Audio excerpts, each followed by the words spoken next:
Funniest Catholic actor Aaron Roger wants to know about. Anybody? I know one because I actually recently found this out. I didn't know he was Roman Catholic, but Steve Carell. I knew that. Yeah, I didn't know that. No, I recently looked it up. Asked ChatGPT. I don't know because I tend to go and ask like what like people's religions are because it's kind of important, to me. Kevin James, really? Oh yeah, Kevin James. Yeah, he's Catholic. Yeah, he goes to TLM. Yeah, really? I didn't know that. Yeah, he's. I think he's got photos with Father Rippiger. So, yeah. I'm trying to believe Rob Schneider is converted. Really? But a lot of his comedy is lewd. I'm trying to really come up with anybody. Also, what's his name? The guy that played he's not, I guess, the funniest. Let's see, because I was like, I don't consider John Krasinski funny really, but he's also Catholic. I didn't know that either. Or I don't know if he's Catholic, but he was brought up in Roman Catholicism. So I don't know if he's still practicing. Yeah, comic actors Catholic is not something people aren't ringing a bell with me. Well, Mark Wahlberg. Comedic. I wouldn't say he's comedic though, and I also he's more an actor. Yeah. Well, yeah, right, and like just because he's kind of controversial. Like I don't consider him to be a good actor role model. Because of his like TED stuff. Well, he'll go into he'll say he goes to mass every day, but then he'll be in movies like Ted. Gotcha. That's one thing. And it's like, okay, well, Ted is pretty like. I mean, you're clearly promoting certain proclivities that are not okay. Yeah, I heard a homily actually that talked about Wahlberg not long ago, and just talking about the dichotomy between this Catholic identity he presents and the sexual content of other things he performs in. Yeah. Right. Right. And it's like, it's so obvious if you watch the movies he's in. And it just pops out at you. I didn't watch Ted. I just knew what Ted, I'm going to be honest. I've seen Ted. I didn't watch Ted 2 because it just wasn't. I used to be into a lot of crude stuff. I'm not going to lie. Before I converted, so it was Mel Gibson. Yeah, I like Mel Gibson. He's not really a comedian. Well, he has some funny stuff, but he is so like Mel Gibson himself is like in a weird spot because I think I know. I think he's sede vacantist, but I don't know for sure. Like, I don't know that for sure. I'd have to look it up. I've got 2 tickets to paradise. Pack your bags. We're leaving the next day after tomorrow. Yeah, well, as I just do a quick search, I'm not seeing too many outwardly comic Catholic actors. Right. I mean, he's back. No, so first off, Kevin James.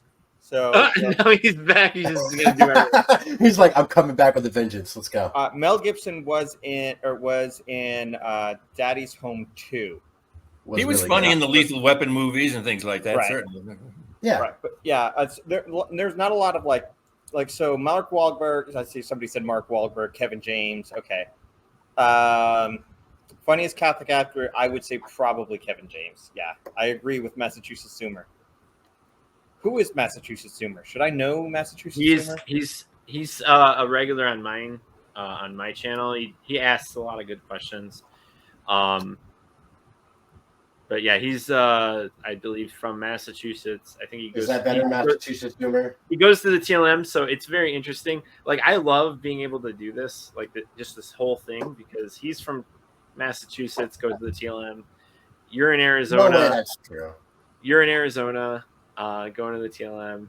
Yes. I don't know if you go to the TLM, but that's fine if you don't, because I don't go to the TLM on a regular basis. But you're in Florida, Catholic song guy, and then Steve-O. Oh, that's the question. The good old Texas. You're in Florida. So where do you go? Me? Yeah, you couldn't. Little old man. Who? I've always been a Novus Ordo guy. I enjoy the TLM, I'm always happy to go to one if there's one available, but I do enjoy the participatory nature of the Novus Ordo. I prefer it were done the way it had been intended to be done, which is we attended one just like that about a year ago, and it was just gorgeous, with the right amount of Latin and the right amount of participatory activity. I would say that probably. Okay, so I would say that the thing about the wait, there's 2024 election talk. You guys talk election on here? Please tell me you didn't talk. I mean, for a second, and then we walked. Okay, I made a brief comment saying that we were screwed either way, and that was it. Yeah, and I agree. Don't worry. I understand what you're saying, but the participatory nature of the Novus Ordo is I get that, and like it's a lot easier for people to participate when they can sing along with the songs without having to like figure out what they say or mispronounce it.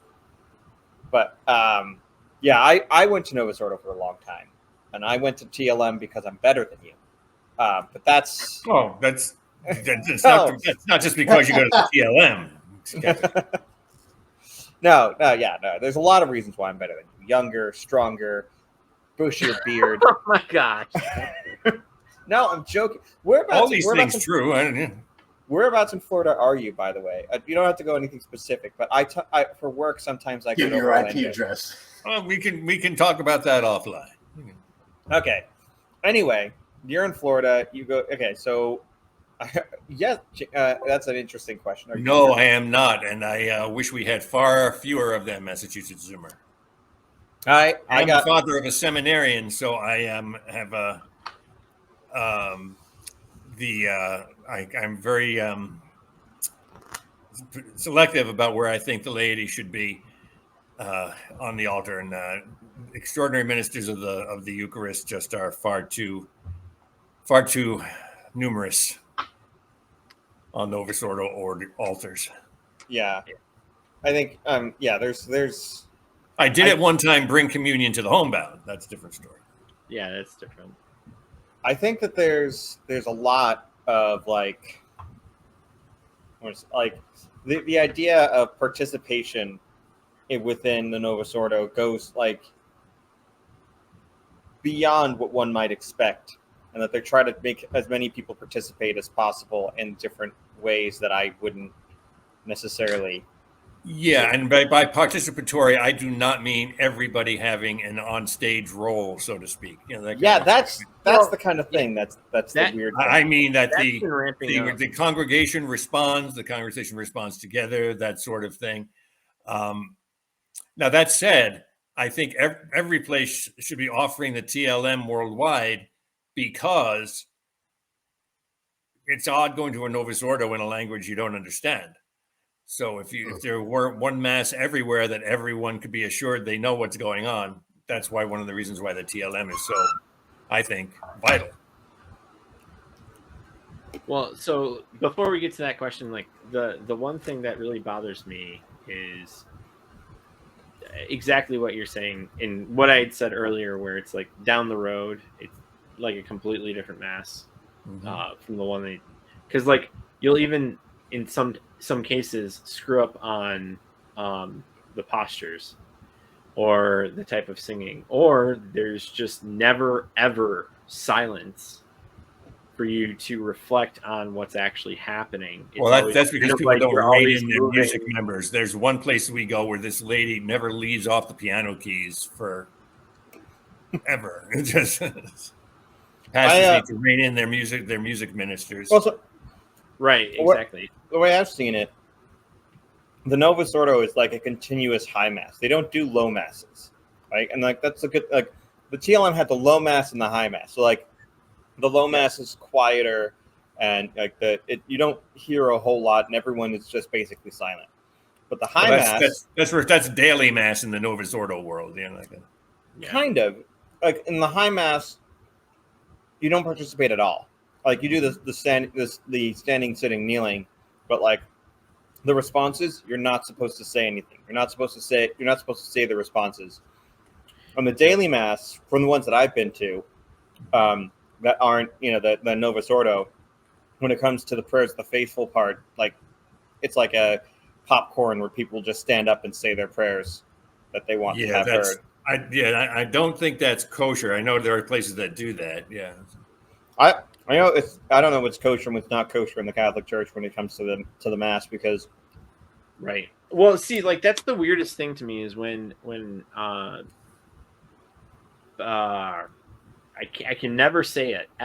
What was it? FS? No, it was the motu proprio. Sorry, I'm getting all this stuff mixed up for some reason. When the motu proprio came out, I was just like, okay, I think I screwed that up. But when the motu proprio came out, I was just like, besides the fact that I knew it was from other people that talked online, that it was about the traditional Latin Mass, I would have made a bet being like, okay, well, the TLM shouldn't be the one that gets corrected. It should be the Novus Ordo because there's just a rampant amount of abuses. And it's just like so obvious to anyone who's paying attention. I was at a very small private mass for a theater company I worked with one time, and the priest who could have distributed communion to everybody in 3 minutes asked if somebody wanted to be a Eucharistic minister.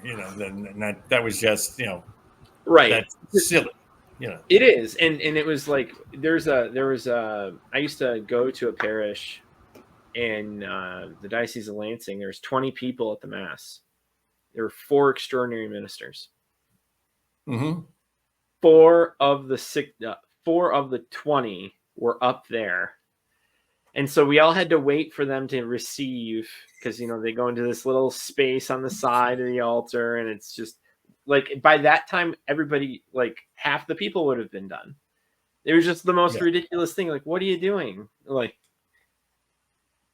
it's just, there are so many different things that happen, and there are inventions that are added that I honestly expected, if I didn't know about the TLM crackdown, like from an inside source from someone that was reporting it, I would have thought, oh yeah, it's probably going to be the NO, because there's too many things going on, and it's oh no, yeah, it's so backwards, because the NO is the most rampant one.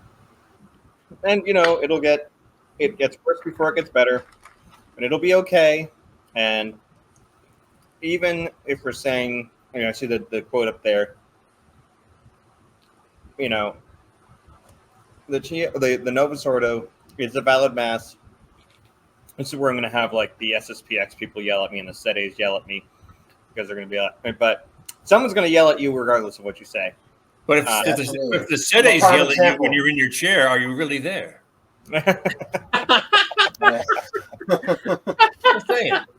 I mean, there's a flag behind Steve-O. I don't know. Like, it could just be standing. I don't know. I am, like, as someone who goes to the FSSP, I also sympathize a lot with the SEDEs. I sympathize with the SEDEs. I don't think they're right, but it's kind of like, how do I explain this? It would be very convenient for them to be right, but they're not, and so we still have to deal with the situation at hand. But I sympathize with them, because it would be so much easier if we were able to just say, you know what, you're right. None of this stuff matters. None of it matters. We're good. We're just going to go off in our own little church over here, and everything's going to be fine. And I would love for that to really be the truth, but I don't believe it is the truth. But it'd just be nice to be like, we don't have to worry about the abuses. Right. It's right. Convenient And cookie cutter is what it is. It's not a serious thought. And those that give the explanation that it is, the answer comes back to them. Like, they have to address, okay, how do you elect a pope right now? Given that all the cardinals that could have elected the pope and was the established way of electing a pope are all dead. So now you have to come up with something that you have to invent to justify how. Who else did that? Yeah, I know. It's just Protestantism with more steps. Well, like I asked the question. There's so many people that that responded. I asked the question on X. I was like, all right, is you'd have to change your name, Consumer. Is Sedevacantis schismatic or Protestant? And people voted, but yes. I ask those polls more for the explanations that people give than just a simple tick, because I know that those polls don't actually matter in terms of the numbers. At being a statistician myself, like, snowball samples are terrible for any type of survey, but like the explanation. Snow cone samples, though, delicious. Hey, Massachusetts Zoomer, go reach out and follow me on X, and we can message about Twitter. Sunshine State. I've only been here a little while, so my opinions might not be worth much. Twitter. I love Florida. I love Georgia and Florida. And I've never been to either one. I was going to ask you, do you love DeSantis now? I liked him before. Okay. His name literally means of the saints. Yeah, it's pretty nice. Interesting. I did not. Thank you for sharing. Anyway, so no, that's not of course, one of the reasons we are here is because of the political atmosphere in the state. Yeah, and that's something that my wife and I have talked about, because we're in Michigan, and Michigan is like super blue. And not Michigan. I've already told her, like, and we've talked about this, like, there are certain policies that can. So one of my undergrads is in political science. I did run for office 12 years ago, for the state Congress, but the state legislature, sorry. But there are certain policies that are in place that could be implemented in a way that is very draconian, yet completely legal according to our state laws. And if those started to happen, we would, like, the next day leave. Because we've, like, Prop 3 in particular, it's the most recent Proposal 3, gives a lot of leeway that CPS could get involved, that religious group, like, targeting can get involved. And it's really, really bad. It's just a matter of, do they have enough, going with the 2024 thing, do they have enough collateral, or not capital, to really, social capital to just go ahead and do that? And people will be like, oh, well, they were crazies anyway. Like, that's the mentality, right? Like, the government's right, and whoever they're targeting is wrong, because even though they're saying it's just a bunch of gaslighting and terrible, it's terrible, but we live in an incredibly blue state. It wasn't always blue. It used to be very purple. Yeah, I grew up in the bluest of blue areas. I mean, my father died in 1965, and I have a feeling he hasn't missed an election since, that kind of thing. Yeah. Oh my God. Yeah. So I mean, there's just a lot of places where you're just up against it, and you're just waiting for them to go that step too far before you. Yeah, I'm in Arizona, which is becoming mini California. So I hear you. And were it not for the fact that my whole family is here in Arizona, I would be in Georgia. Something about Georgia. I love peaches. And so. I love peaches too. And Herb, great guy. Massachusetts Jim Zoomer, I won't be offended if you do not follow me. I would understand completely. Yeah, just take a moment here. If anyone watching has seen Steve-O's Twitter account, I do not endorse anything he posts. Yes. So, I honestly do not mind. Okay, I really don't. I have a very radical opinion on things, and sometimes I don't even believe myself when I type half the things I say. Yeah. So it should be noted that for all of us, like, we don't necessarily support 100% what everybody else is saying. Like, we're all Catholic, and that's the point. And that's why normally I sit back and I let them speak, because I do respect their opinions, and I do love what they have to say. And half the time I don't really have anything intelligent to say. So I love these guys. Don't sell yourself short. I've never heard you have anything intelligent to say. It's not just half the time. Come on, man. I respect your honest opinion. No, so I think this is something we should talk about just a little bit, is that we don't all agree on all things, and that's okay. And I don't endorse everything that Steve-O says, and he probably doesn't endorse everything that I say, although most of the stuff that I say is pretty mellow and watered down. I retweet you a lot, so my retweets are an endorsement, by the way. Yeah, like Universal Church. That's another thing, is like I don't see how retweets aren't an endorsement if you're not criticizing it directly. No.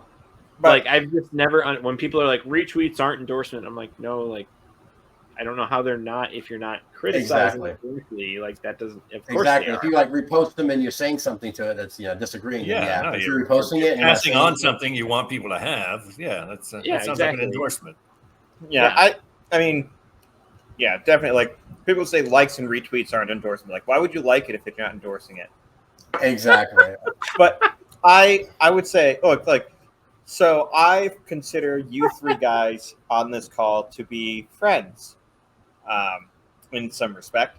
But like, I think it's important for us to have the conversation to talk about how we don't agree on everything, and that's okay, right? Like you should have friends you disagree with on a number of issues. Mm-hmm. If you don't, then you're not actually growing. But all you're doing is surrounding yourself with a bunch of yes men, and we don't want to surround ourselves with a bunch of yes men, right? It's like, or bald men, I mean, I'm if we were to put me in the middle screen here, I'm not surrounded by bald men, and none of you would be surrounded by a bald man.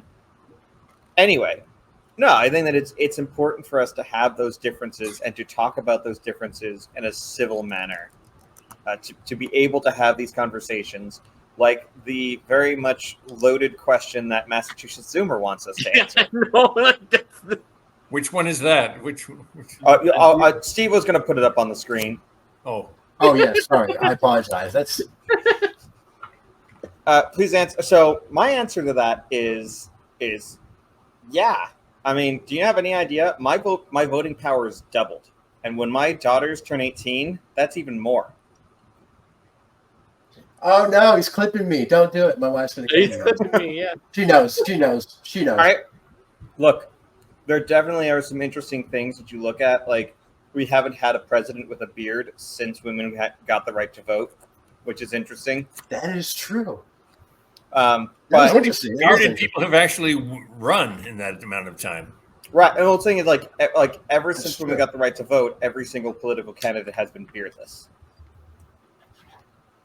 And so it's just an interesting thing. That's when contraception was. Well, okay, so 1919 is when that happened, but so like, there wasn't a lot of time before contraception caused an influence, and especially with the pill. And so now you're talking about like the pill affecting women's ability to see a beard as being like attractive, as opposed to being, looking at a shaven.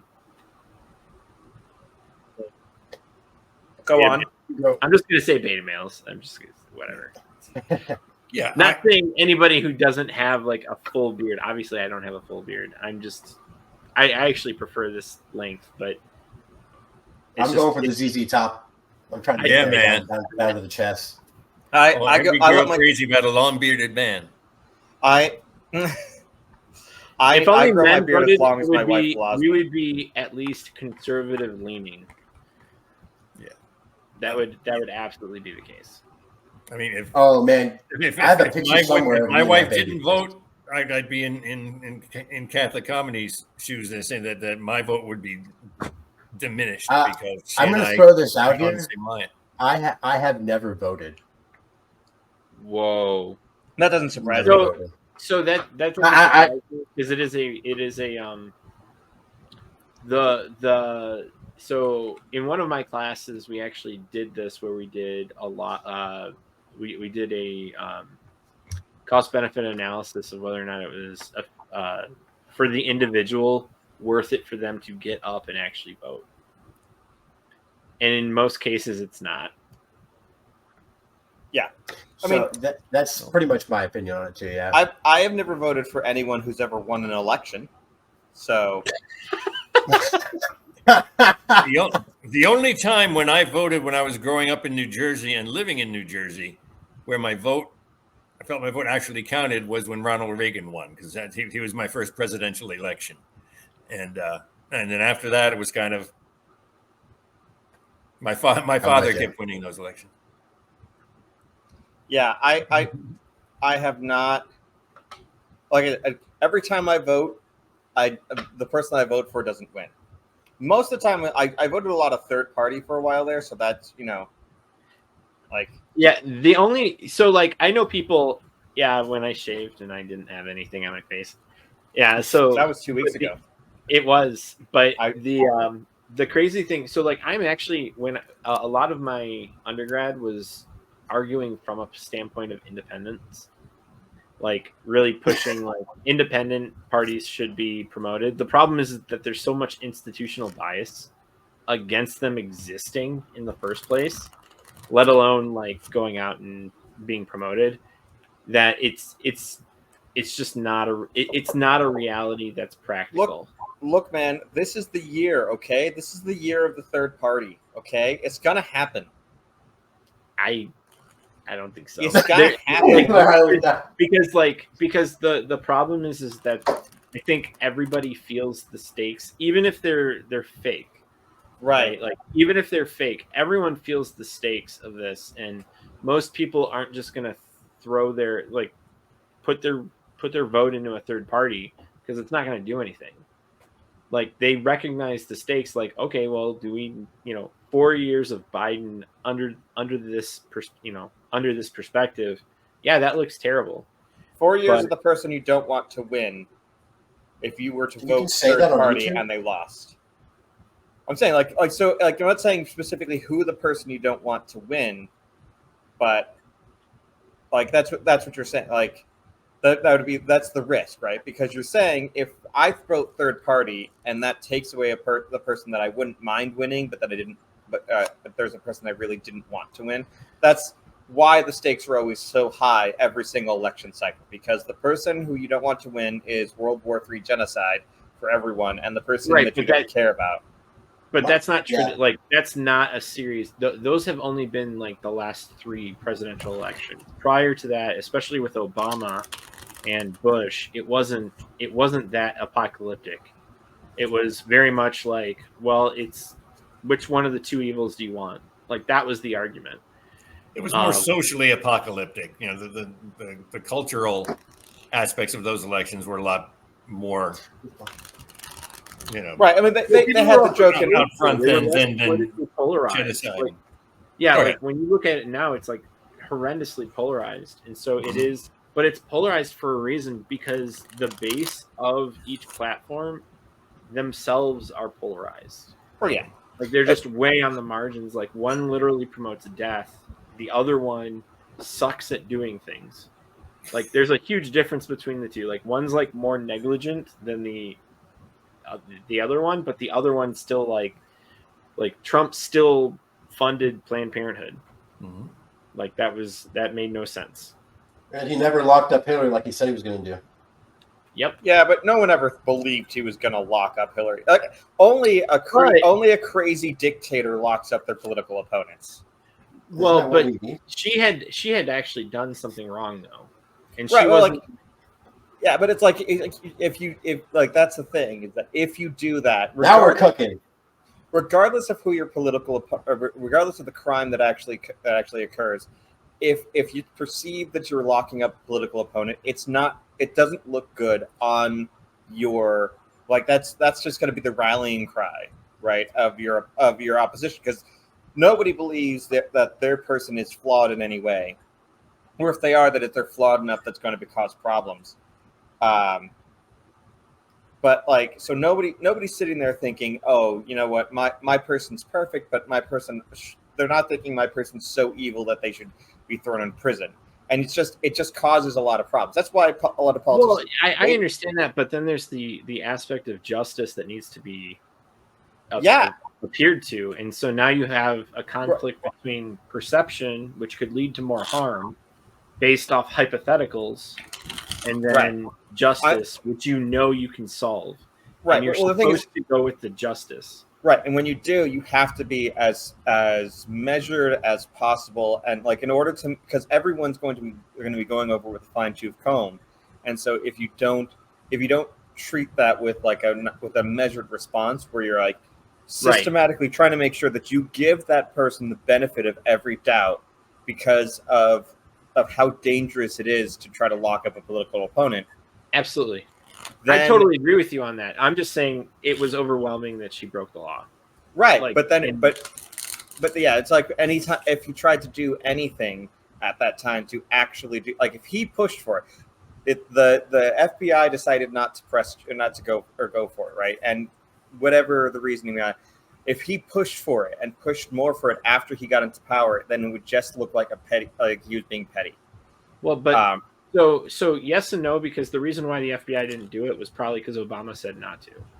Right. And so then it's a matter of the FBI is in control of who, or right. And that's where it's like I said, it was like Trump's not the kind of guy that would have actually tried to persecute his political rivals because he understands the optics would look bad if you actually try to do it, because Trump's the kind of guy who cares more about optics than anything else.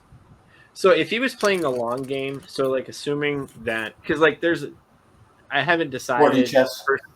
Yeah, like underwater. If he hasn't quite gotten there, but he's playing from a standpoint of, he seems to be playing from a standpoint that he didn't want to pull the trigger first in that instance, and now he is actually the first victim of this, whereas Hillary would have been prior, and on literally trumped up charges. Like it's crazy. Trumped up charges. Yeah, I know. Like I did that on purpose. Yes. You have to own your puns, dude. You have to own it. But so the idea of him getting taken advantage of in this way, given the Hillary thing, is very interesting. Even though I don't think he actually calculated that far out. Because I don't think he's stupid. Like you can't be a businessman like he is and be stupid. Like that's just it's crazy that people actually think that, but like it's you can't be in his position for as many years as he did. You can agree or disagree with his actions, but like you can't call him stupid. Like he knows what he's doing, at least in the short term. Now, does his pride get in the way? Absolutely. But like, I'm not gonna pretend though that he's like this paragon of morality either, because he's not. He's a terrible example. The problem Dennis Quaid put it very well when Piers Morgan was interviewing him last week. If you heard that, I saw that. Yeah, I did not. Basically, he ended up his interview. He's come out in support of Trump, and the last line of the interview was, and I will somewhat paraphrase, "He may be an a-hole, but he's my a-hole." Well, and I loved it. I loved it. That's what a lot of people have, that kind of thought process when it comes to like even when it comes to the Pope, right? We have people who are very critical of the Pope until a Protestant comes in and is critical of the Pope. Yep. Right? And then it's like, well, hold on. That's my dad, not your dad. Right. Okay, I can talk about him, not you. Like, well, that's absolutely correct. Yeah, like I mean, I'll make fun of Steve-O till the cows come home. But if somebody else popped in here, I mean, I might disagree with them. Maybe. Understandable. Maybe. Yeah. So, but yeah, that's kind of. It's the election's going to be the election. It's going to be a bad year for all of us because we have to deal with this. And the media and everything have found that the best way to glue eyeballs is to just keep people in this constant state of fear, which is demonic, I would say, to stay in a constant state of fear. Like that's what the demons want. That's what I've posted a number of times basically saying that. Who are the demons? Yeah, my wife. That's my wife, by the way. Yeah, I was wondering. Everybody's lives are coming out. I got that part. No, but I've said a number of times, what Satan wants for all of us is despair. That's his ultimate goal. And if you like, I've watched so many, and you're gonna think this is weird for me bringing up, but I've watched so many of these ghost shows, right? We're talking about ghosts and demonic, and people are like they talk about what happens, right? And the first thing that happens is that the ghost only appears to them, and everybody else thinks they're crazy, which tries to separate them, right? They try to separate the demonic activity tries to separate you from others, and then continues to attack you until you think there's no escape, and then there's suicidal ideation that is planted into the mind of the person, and that's the kind of thing that demons do. And so what we have on a grander scale is that's the way that Satan tries to influence society, is to make you feel like you have no hope, right? So if you're going to say, and I'm not saying it is, but if you're going to say that society at large is under demonic control, I'm not saying it is, but if you were going to say that, right, how would Satan want to create despair? Well, one, he would make you think the justice system is broken. No one's there to help you. So when you're amplifying stories that say innocent person goes to jail and super guilty person walks free, seeing those two things means I could be attacked for no reason and I've got no recourse. Yeah, I mean, like, you're absolutely correct. Like, just this idea of like justice being mishandled on a right, and then like, so we are inherently social beings, and I know there's like people who are like, well, I'm an introvert and blah blah. No, you're still introverts aren't really introverts gather together with other introverts to sit around and not talk to each other. But they're still social beings, even if they are not right. They don't want to do it as much. I'm not going to mess with the wording right now, but it's this idea of like, so what does the devil do? Well, the devil's going to try and isolate you. It's going to make you an island, and it's going to, like exactly what you were saying, go against your nature. Instead of being social, you are now an island. You're thinking by yourself. You're not talking with people. You're talking with just yourself, and that's where the suicide aspect comes into it. Yeah, she's an introvert, so like we're like flipped. I'm an extrovert, she's an introvert, but like I talk way more than she does, which is just not normal. But I take advantage of it. I'm not gonna but but it, you know, like personally, like my family on one of my sides, very island heavy, in the sense that that's how they live. Like they don't want to integrate with other family members. They really want to just, everyone's off on their own, and they don't want to like really help each other out when or they don't seem to want to help each other out when people get in a tough spot. And it's like really weird, because that is what I consider to be like a huge emphasis on from the demonic, is to get families to a point where they don't even help each other when they're in trouble. Right. And I'll answer Mass Zoomer your question in a minute here. The short answer is no. But so the demonic way is to separate you from your loved ones, so that you end up alone. Then you get attacked, right? And then once you're attacked, the demon will then attack other people so that you think that you're the cause of that person getting hurt. So it's trying to further separate you. And on the societal scale, right? It's making sure that the innocent get persecuted and that the evil go free. It's the shouting Barabbas, Barabbas, right? That's the whole deal. It's like Christ is innocent, Barabbas is guilty, set Barabbas free. And Satan tries to keep that mindset for us, that trying to push us towards despair, as he tried to push Christ towards despair. That whole time that Christ was taken up to be crucified, like everything was made to amplify despair for him, right? And that's kind of what's going on here. And social media really doesn't help, because social media amplifies despair, because what you see is what it gets the most shares and likes is the things that cause the most despair. It's the things that make you angry and that make you lose hope.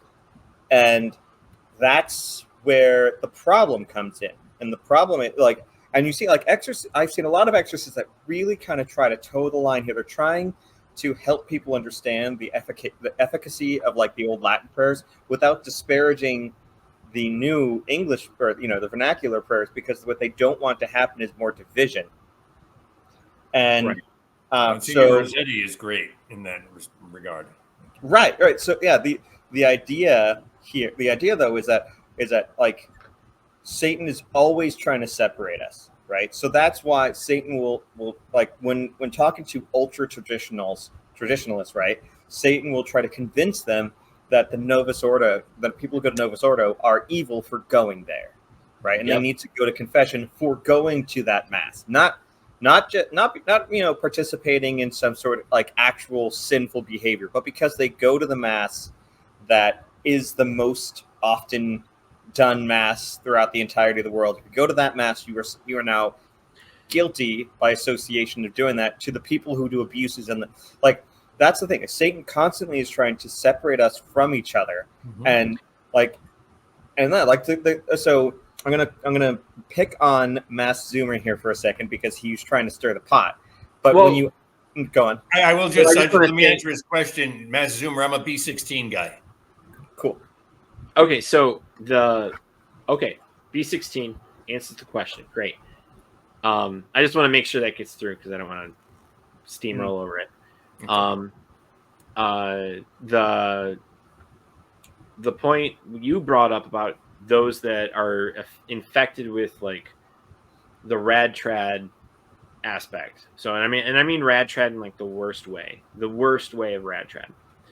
That Father Eric and I did a video on that where we understand there's like a pipeline outside of the church. Like they're leaving the church because they get that mindset. They get the NO is wrong. Why is the church promoting the NO? It's wrong. You know, look at the Greek Orthodox.